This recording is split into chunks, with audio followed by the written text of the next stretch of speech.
Hey, so YouTube family, Colorado Buffaloes are going to be playing Kansas State in a little bit, like 2 more hours and some change. And I need y'all minds to get focused and understand the game on how this game against Kansas State is going to go. First of all, our defense has tremendously did a lot of adjustments and improvements. Let's give a round of applause for the offensive line.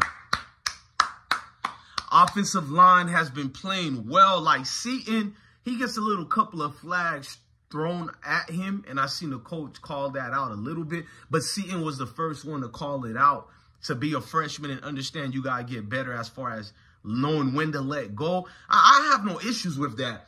The worst thing you want from your offensive linemen is if they can't even block.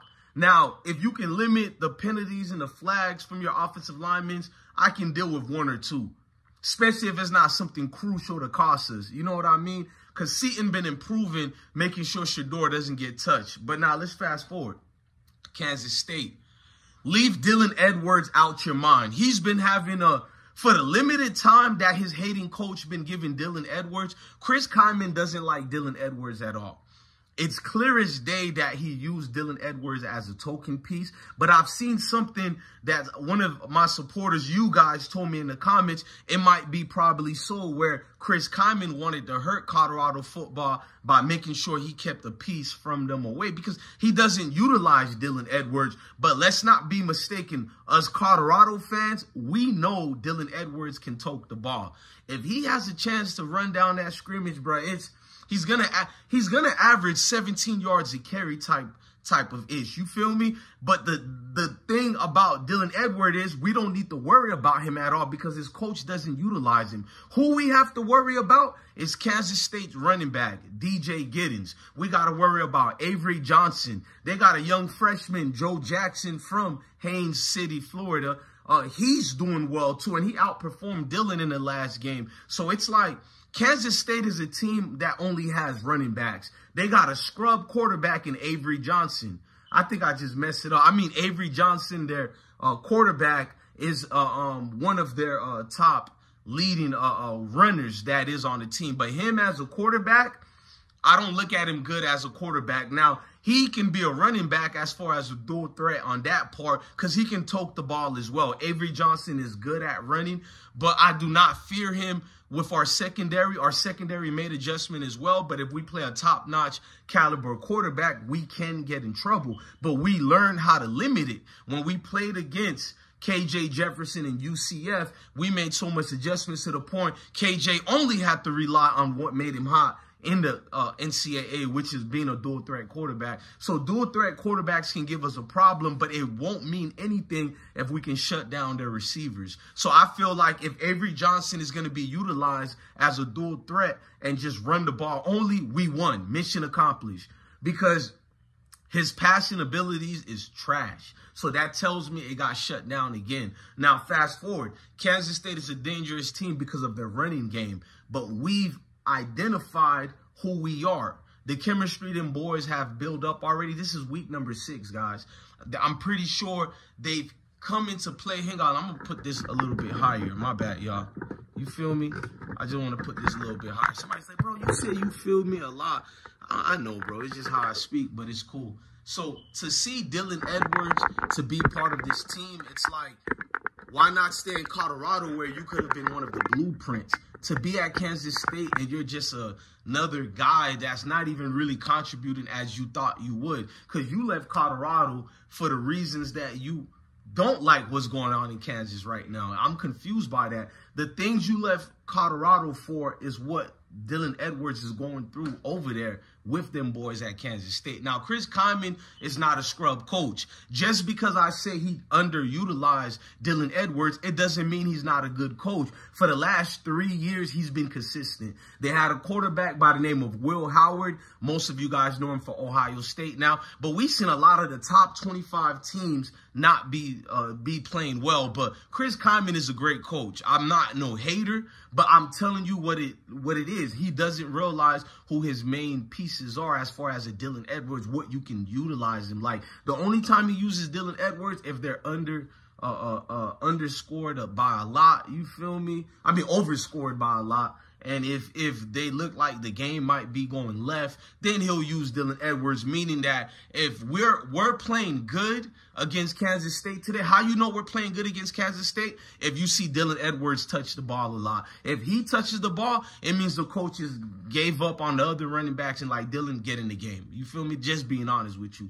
But Dylan Edwards, man, I'm identifying him as a guy who's going to be going through a lot. So he might be motivated to perform well against us. Maybe Chris Carmen might be like, this is the game. I give him a lot of the ball to throw it in Deion Sanders' face. Because we know Kansas State has never really came out and really disrespected Deion.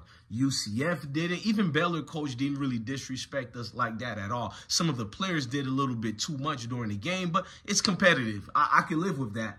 Now, fast forward, they don't have an arsenal passing attack, but that doesn't limit safeties of ours that are going to eat, like Cameron Silman Craig, who's been performing in the last 3 games. He's looking like a top 3 pick. You feel? I mean, like a top 3 round pick, meaning that first, second, and third he could fall into. Hell, even if Cameron falls into the 4th round, it's a win for a program that lost 19 seasons out of 20 or 21 now. Because last year I count as a winning season too, because that's Coach Prime's first year, right? We improved from 1 win to 4 wins. And not only that, the games we did lose, we know better that we could have won those games too. So watching Coach Prime excel more than what people said he would, I'm very happy about that. Not only that, you see a lot of people who are still finding things to say about Shedeur, Travis, and Deion Sanders. I seen somebody nickname Shedeur Shaduki or something like that. I'm like, oh, this is another race warrior. He doesn't like football. Even if you don't like Shedeur, to call him trash?